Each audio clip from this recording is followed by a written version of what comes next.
welcome to this week's Raqs Talks. I'm Parazan. I'm Faiza. And this week we have the incredible Chudney Raks. Yay! Thank you for joining us. We're so excited to have you on the show. Thank you. I'm excited that you guys reached out and wanted to have a little chat online. I'm excited to see what we get into. Yay! Well, you especially got on our radar when we interviewed Adrienne, and one of the questions that we asked her was like who some of her favorite dancers were, and you were on her list. So, I mean, Adrienne is super particular and snobby. But yeah, you've definitely come up a number of times because Katie was talking about how much she loves you too, and so we started watching your videos and we were just blown away. You are just such a beautiful dancer. Thank you. So we're so excited. I love both of them. I love Adrienne and I love Katie. Yeah, I have special memories with both of them, just, traveling around the workshops and stuff. So I got to meet them both in person. Well, if you are a friend of them, then you are a friend of ours. So. So let's jump into this, Chudney. Do you want to, like I said, you're an incredible dancer. How did you get that way? How did you get started in dance? I was a Shakira baby. And Shakira hit the scene and I said, hey, I want to dance like her. So I kind of researched and looked around in my area for a dance class. I found one that was just only for Middle Eastern dance. And I was like, yes, I want to go. And I tried to get my friend to go with me. And she never ended up making time for it. So I ended up going on my own and I just fell in love with it my first day. My teacher's hips started moving. I was like, oh my gosh, this is it. This is what I want to do. I live in Virginia Beach, and that's where I started. There, I kind of started taking dance classes, joined the student troupe, got into the professional troupe. We started traveling. And I started learning about workshops with other instructors, with her hosting people, and the studio shut down. Oh no. Yeah, the studio had shut down and we were kind of all like orphans. We didn't know where to go. Yeah. And for a while, the troupe that I was in, Hippie Chicks Rocks, we started having practices together and stuff. And that was the time when Facebook really started getting popular and people were starting to post events on Facebook. Facebook saved me in dance because I was able to, find out what events were happening. I traveled to my first event by myself because I was like, I need to dance. I need teachers. I remember going to, I forgot the name. It was one in Maryland, DC, but that was like the last year they had it. It just kind of spiraled into me just going crazy on traveling and taking workshops and just competing, and more workshops and more competitions and more workshops and traveling. I got to go to Egypt, Turkey, Lebanon recently, last year with Simon. Now there's online. I'm still taking with amazing teachers all the time. I love to learn. I love to dance, and it just trickled into this passion that even on the worst days, you always get up and you continue dancing. Yeah. What would you say is your primary style? Chudney style. That's fair. I say I'm Egyptian style. Main teachers like recently that I've been studying with have been Egyptian teachers, though I like to take with Lebanese Simon, and he's his Lebanese style, but I don't know, like I take with so many people and I feel like I am a mixture of all the instructors I ever taken with. I'm grateful for all of them. They've all transformed me into the dancer I am. If I have to put a title on it, I usually say I'm Egyptian style. That's the style that I love and prefer. Who are your main influences? Like, who are the dancers that, like, when they get up and you get to watch them, like, you just, like, fall down a YouTube rabbit hole watching? So early on in my dance, I would say the three biggest dancers I used to just crush on hard and follow around all the time was Aziza Bojanka and Virginia Miami. Like if they had a workshop near me, I was there. I actually met Bojanka in Turkey.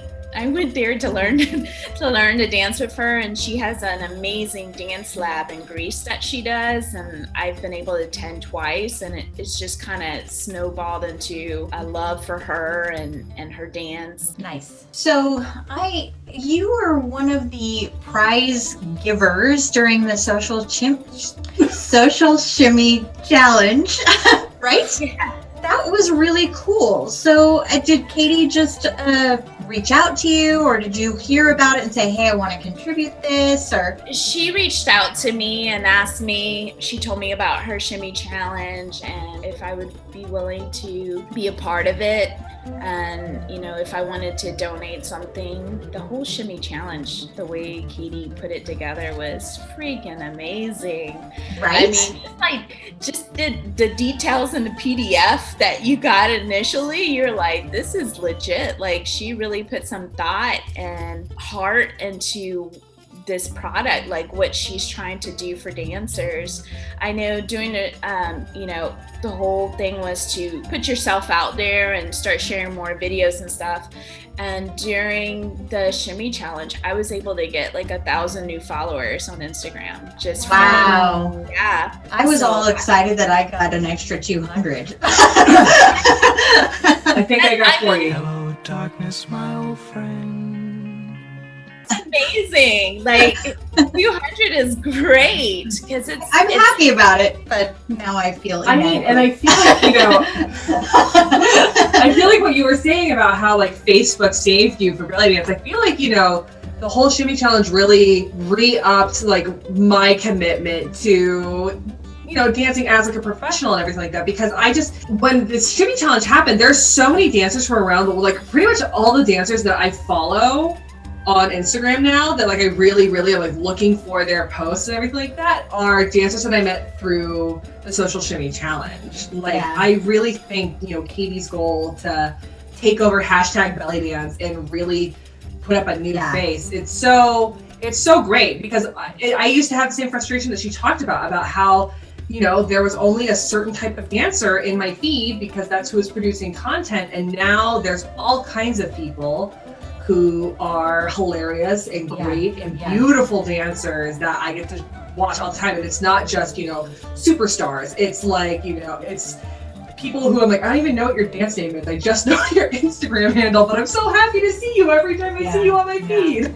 I always say like social media isn't real life, but like when it comes to like dance and stuff, you really make some genuine connections with people. And then like when you end up meeting them in person, you're like, hey, it's you. And you already feel like connected with them just from watching them dance and seeing their posts. When I asked you about what style you do, and you were saying you're kind of a conglomerate of all the styles that you've studied with, and I feel like that with myself. I consider myself an AMCAB dancer, but I have taken with so many different and this is like what has been created out of all of that. But that is one of the cool things about finding your own voice in dance. How did that help you like create your own, like, to make you unique? Well, I think finding your voice and your own personal style is kind of ever growing. Like, I don't really feel like I've achieved it, but like I'm on my way to achieving it. Yeah. You take from all these dancers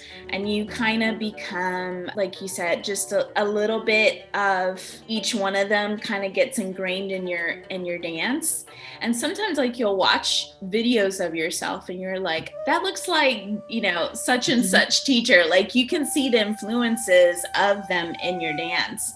And I think that's pretty neat. It's always developing, and just trying to find your own way to kind of make it something you may have learned from them, maybe the way that you put emotion or intention onto it, or having the way you stylize a move, or if you have like a thing that you always do every time you perform, you know, like a signature move. Just little things like that can really change what you've learned and kind of make it into your own. Yeah.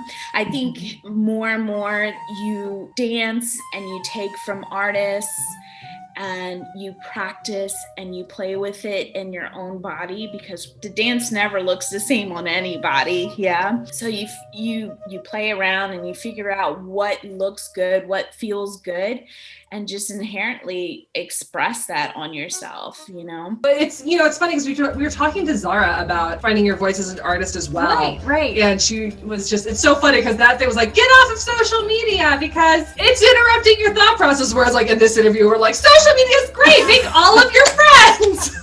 It's all about balance.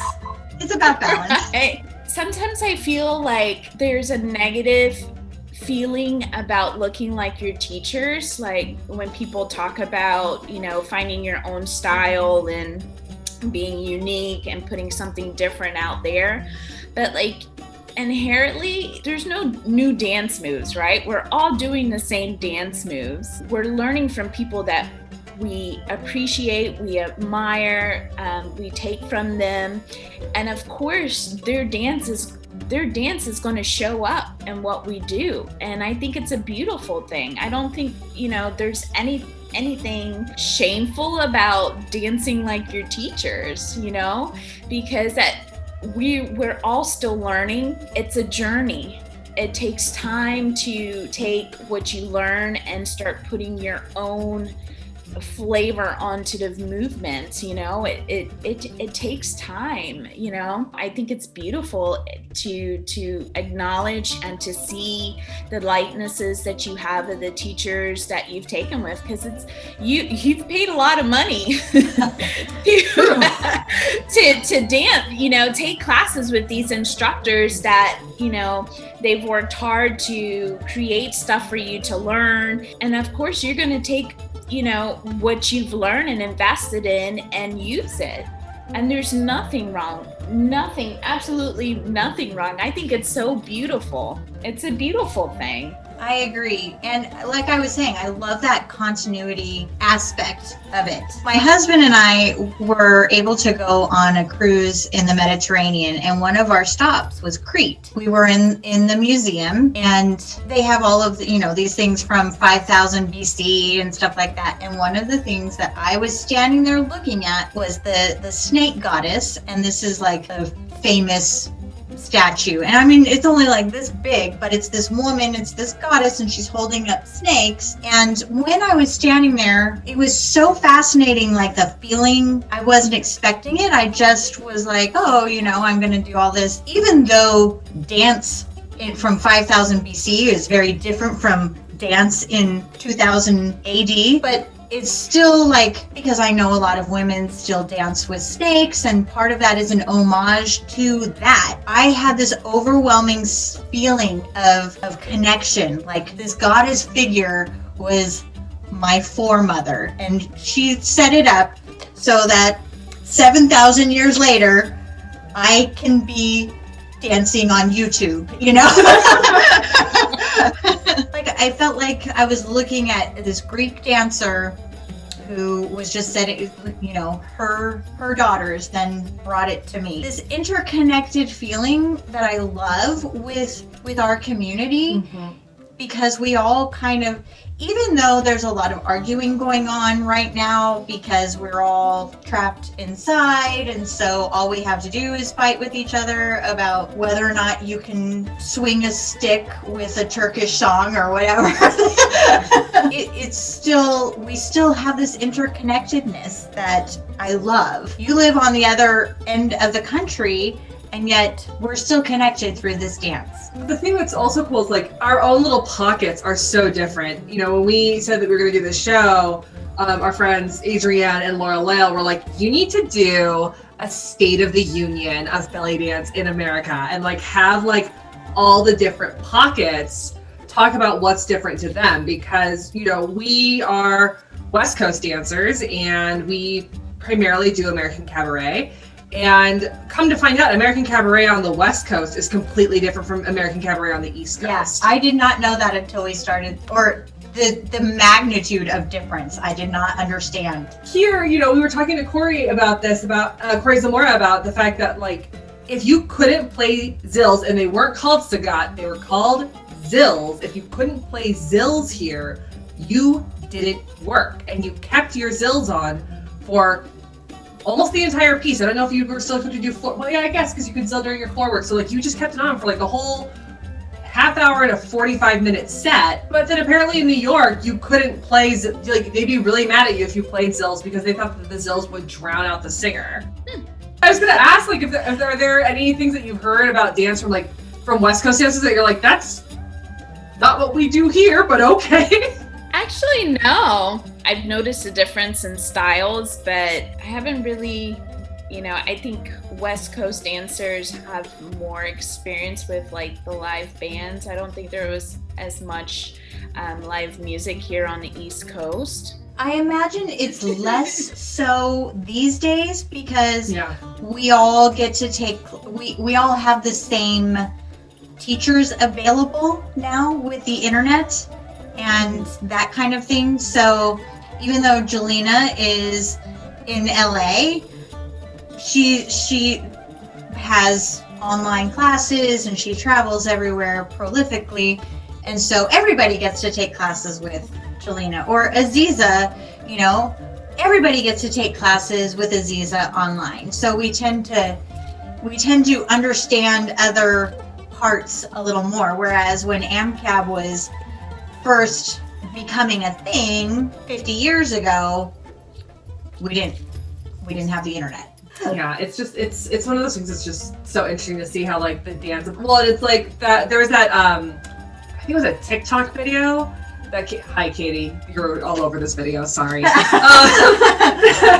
Katie Sahar shared, where it was this gentleman who was doing all the different types of like, oh my gosh, dances, and it's like they're all in the Middle East. They're not even like here. They're all still there, but their dances are so different. But that of course, was hilarious. The Lebanese one killed me. Yeah, when he did the little walk on a wall.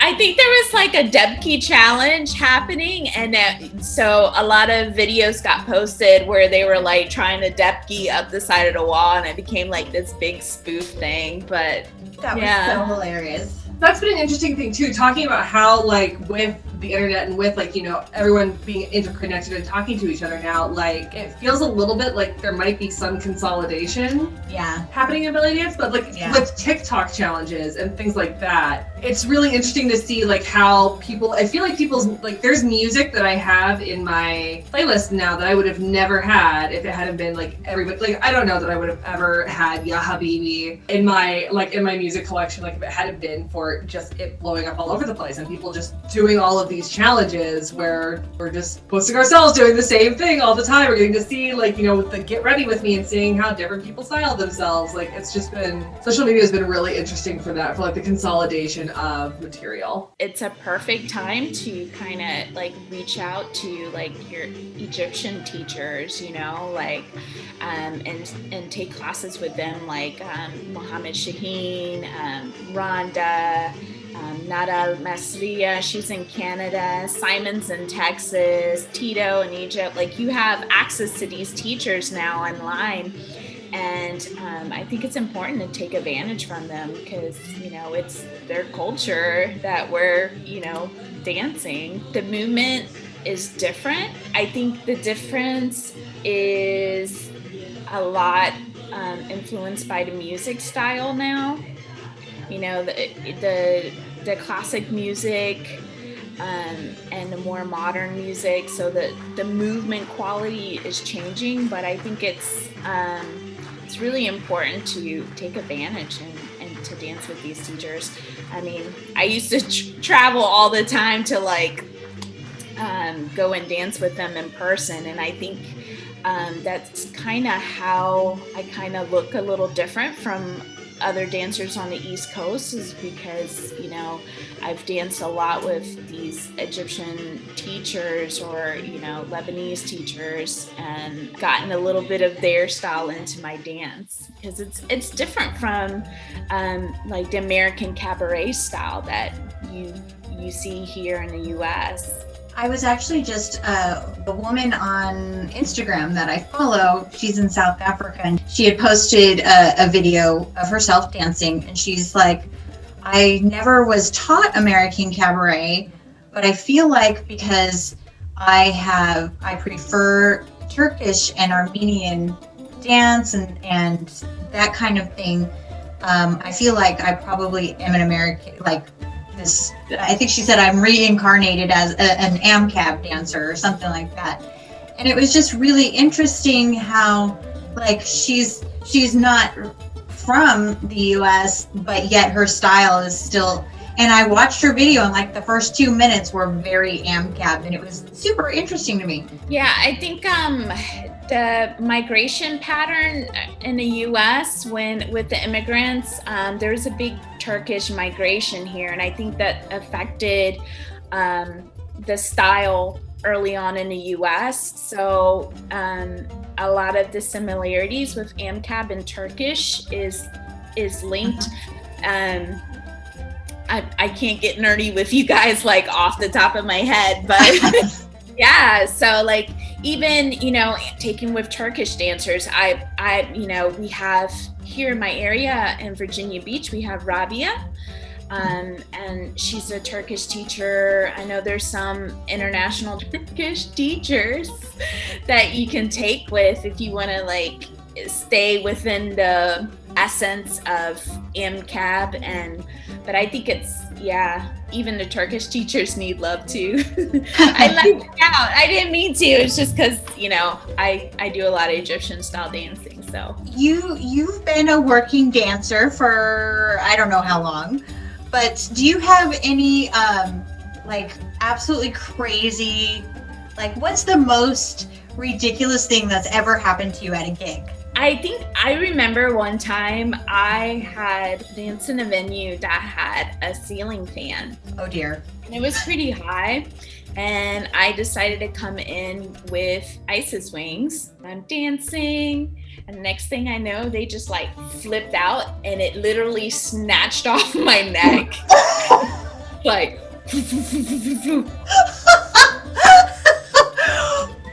oh my gosh! I'm so glad it broke because Yes. I got real scared for you.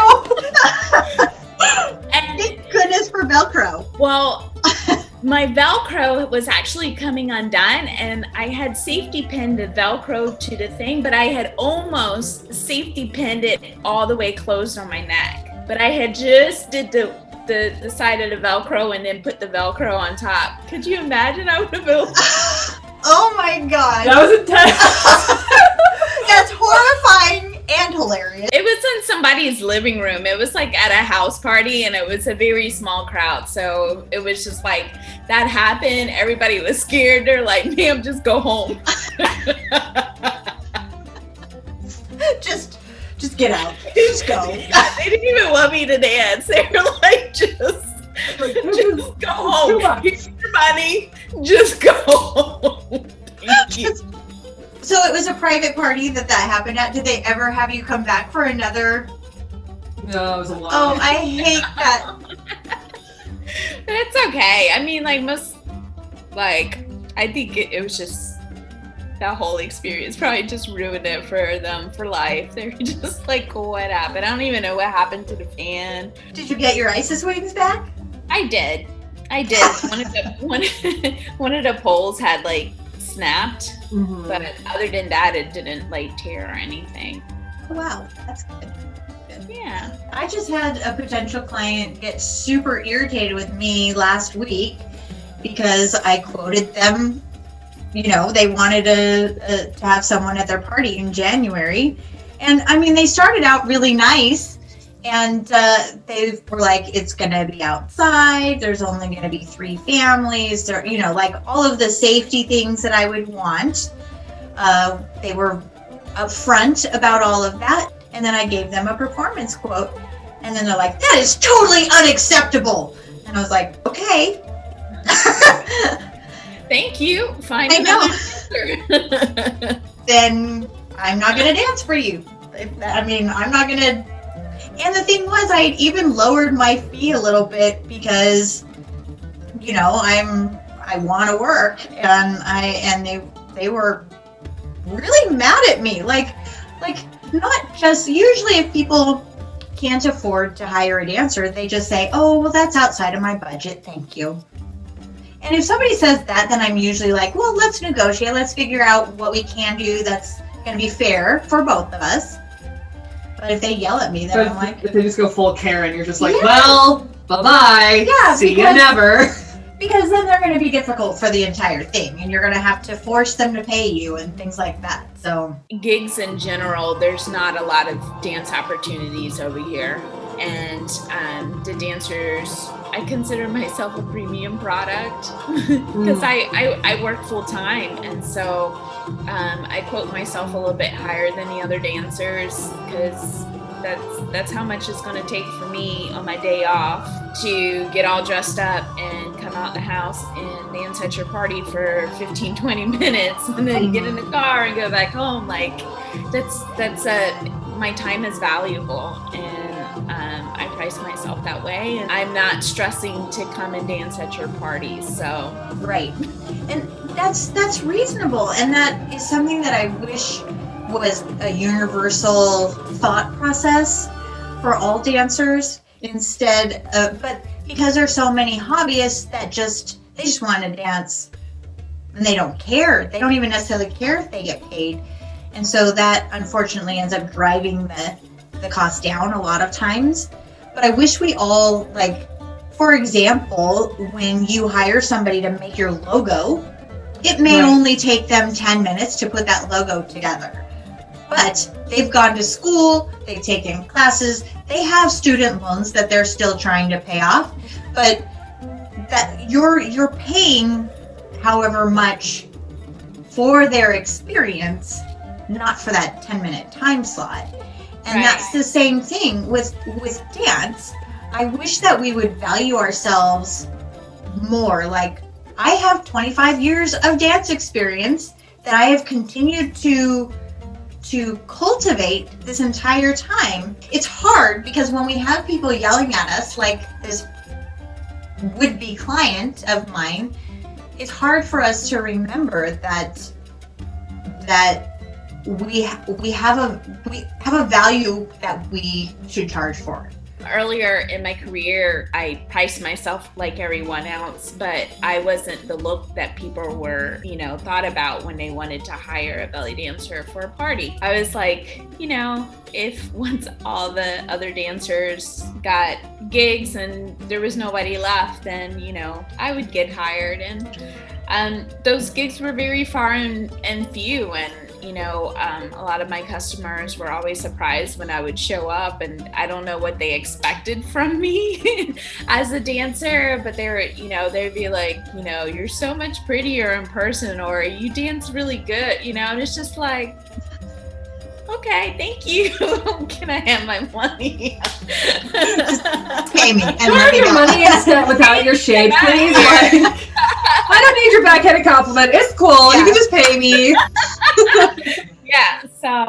Okay, well, for starters, you are gorgeous. I hate when people say things like, you're so much prettier in person, or you're like, well, just say you won in the end because you took your craft seriously, and now people know exactly who you are when we say Chudney Raks. Like, people are like, oh my God, yes, Chudney. So that's another thing, is that the internet opens up markets. You don't have to be in just your local area because people are dumb. How did you get people to recognize you as the premium product?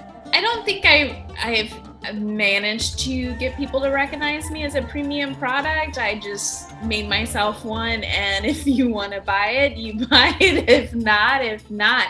A lot of gigs that I get are through referrals, like other dancers that I work with, and they have rotations. They're like, hey, Chudney, do you want to join a rotation? Or, a manager is like, hey, I have this family that's having a party. I recommended you, or, that's how I navigated into this. But just like the general gig salad, or, through the internet, I usually don't get those type of gigs. It's usually by referrals, word of mouth. I finally actually just canceled my gig salad thing because I was getting undercut constantly, by other dancers, and they're trying to make a living as well. So, but it was like, if you don't know that, I can write on my bio all I want that I'm an award-winning dancer, with all these years of experience, and here's videos to show that I'm a at least decent dancer. And at the end of the day, they're just going to go, we like the person that's only charging $50, Yeah, and some, a lot of times they don't know what good dancing is, and they don't really care. They're just looking to what fits into their budget. And if you're in their budget, then go ahead and take the gig. If not, like I don't have the energy to be upset at, dancers trying to dance, and, they want to be a less price product. Go ahead. I'm not getting out of my house unless they pay me some money. I think it's a healthy attitude to take, because you're not spending your time getting mad and, like we do. But also, it's just, like you do find your market. Like the reason why we know about you isn't because my Uncle Joe told me about you. It's because other dancers who I really love and respect were like, you have to watch Chudney. That's true. And I mean, there are going to be some dancers that are dancers for dancers, kind of a thing. Right. Because, it's because really their stuff, they are going to price themselves in such a way, and they're going to be able to, command the attention and respect of other people who know what they're looking at. If you're okay, and I think that's the thing, is like really just, as far as a career move, recognize what it is that you want to put into it, like you have, being like, if I'm going to, on my day off from my full-time job, put on my full drag, drive what's supposed to be 20 minutes to your house, and I get there in 45 because you live on some crazy dirt road and I got lost. Dance, potentially get my ISIS wings ripped off of my body by a ceiling fan. Hide in a closet, like hide in a closet in the dark. They have you in like weird closets and stuff to come out. I mean, that's part of it too. It's like, my fee isn't just for me dancing. My fee is a little bit of like the bullshit factor. Yeah. But I respect this whole community effort too, that people are trying to set a standard for prices in their area. Like I totally get that. I have to, like for me personally, I just have to choose my energy where I'm gonna put that, and I think that's a battle that's been happening for a long time, and I don't think it's ever gonna change, no matter how many times we try to, single out that dancer in the area, because everybody knows that who the dancer is that's taking all the gigs, and, singling them out doesn't change anything, because if it's not them, it's somebody else. And I believe that the right gig will come along, the one that you're supposed to dance to, the one that you're, was there for you. So what is next for Chudney? So, well, I'm taking a break. And but I do have some online workshops happening. The Asmara Belly Dance Initiative is hosting me for one of their first events, and they have 4 dancers: myself, Amaladoon, Constance, and Brandy. And the Asmara Belly Dance Initiative is focused on dancers of the culture, Manat dancers and BIPOC dancers.